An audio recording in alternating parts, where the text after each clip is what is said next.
La première personnalité à être reçue est le président du FOGECA, entendez le Forum des opérateurs pour la garantie de l'émergence économique en Afrique, Amadou Diagne. À cette occasion, il a remis au Premier ministre pour transmission au chef de l'État les recommandations et conclusions des travaux du Grand Forum d'investisseurs africains tenu du 31 janvier au 1er février dernier à Banjul, dans la capitale gambienne.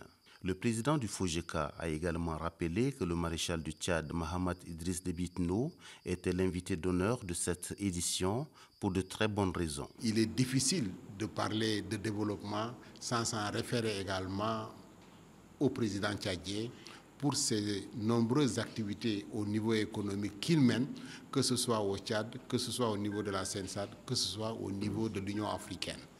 Il est un modèle pour nous de la jeunesse africaine, raison pour laquelle cette année, nous avions choisi son Excellence, Monsieur le Président de la République, comme invité d'honneur.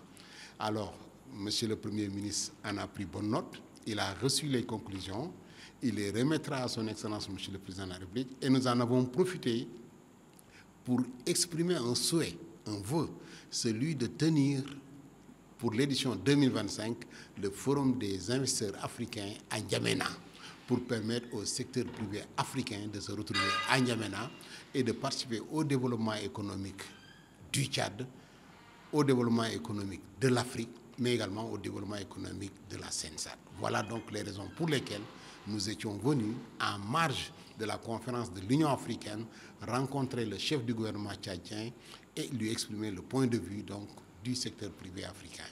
Après le président du FOGECA, c'est au tour du secrétaire exécutif de la CENSAD, Communauté des États sahélo-sahariens, l'ambassadeur Ado El Hadj Abou, d'être reçu. Cette visite a permis aux diplomates de rendre compte aux représentants du maréchal Mahamat Idriss Déby Itno des résultats des travaux effectués durant les 2 jours. J'ai voulu effectivement rendre une visite de courtoisie sur le Premier ministre et en même temps, le briefer de ce qui a été fait ces 2 derniers jours.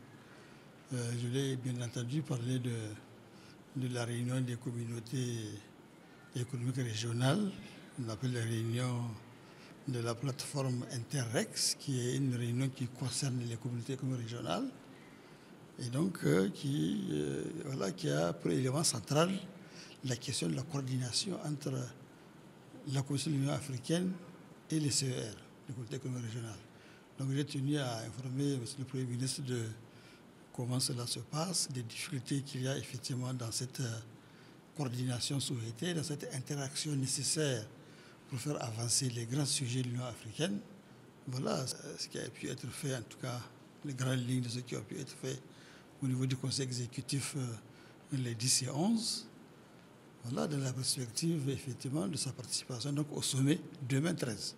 Le chef du gouvernement a pris bonne note de tous les échanges avec ses illustres interlocuteurs en vue de rendre compte aux distingués destinataires.